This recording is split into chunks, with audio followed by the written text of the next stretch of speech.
De nombreux défis se profilent à l'horizon du Canada, selon Éric Théoré de Scotiabank.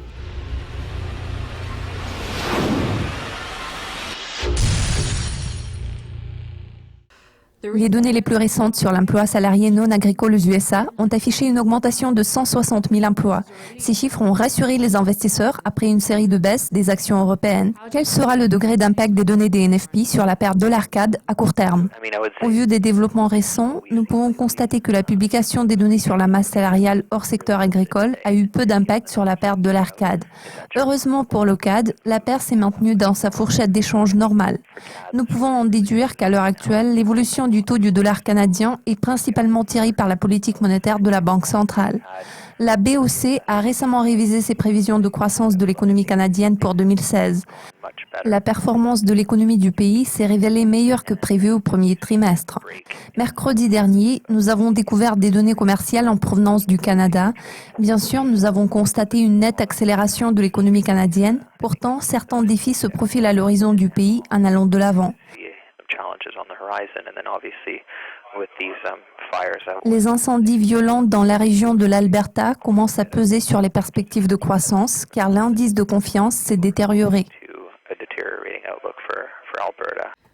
L'indice PMI non manufacturier ISM des États-Unis est apparu supérieur aux attentes. Ces chiffres pourront-ils stimuler la progression de la perte dollar américain, dollar canadien? La performance du secteur non manufacturier a effectivement été très bonne. Les analystes s'attendaient à des résultats trop faibles, donc cette nette amélioration a été une surprise très positive. Cela témoigne du caractère durable de la reprise économique aux États-Unis. Vu que la reprise canadienne est tributaire de la situation économique aux États-Unis, nous pouvons constater que l'amélioration des données du secteur non manufacturier aura un impact bénéfique sur les perspectives de croissance canadiennes. Pourtant, le Canada doit résoudre certains problèmes domestiques qui pèsent sur la croissance du pays afin de maintenir son équilibre économique. Le taux d'emploi canadien a enregistré une chute inattendue de 2100 postes en avril, tandis que les analystes avaient prévu une création de 1000 nouveaux emplois. Les données relatives à la performance des secteurs énergétiques et manufacturiers ont affiché une décélération. Devrions-nous nous attendre à un rebond de l'emploi canadien? Ce facteur aura-t-il de l'impact sur la perte de l'ARCAD dans les 12 prochains mois? Pour ce qui est du CAD, il reste exposé à des chocs négatifs provoqués par la forte baisse des prix pétroliers à long terme. Dans ce contexte, nous prévoyons un certain rééquilibrage structurel de l'activité économique. L'économie canadienne devrait ajuster son modèle de croissance en se concentrant davantage sur la fabrication plutôt que sur le secteur énergétique. Les données commerciales les plus récentes sont apparues décevantes. Une analyse plus détaillée des chiffres nous a permis de comprendre que ce ralentissement des exportations est principalement attribuable à la baisse de la fabrication.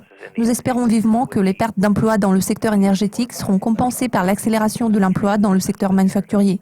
Cette réorientation structurelle est le principal objectif de la Banque du Canada. Merci de vos commentaires, Éric. Cela conclut les prévisions financières sur la perte de l'ARCAD. Rejoignez-nous demain pour plus de mises à jour. L'équipe de Ducascopy TV vous souhaite une excellente soirée.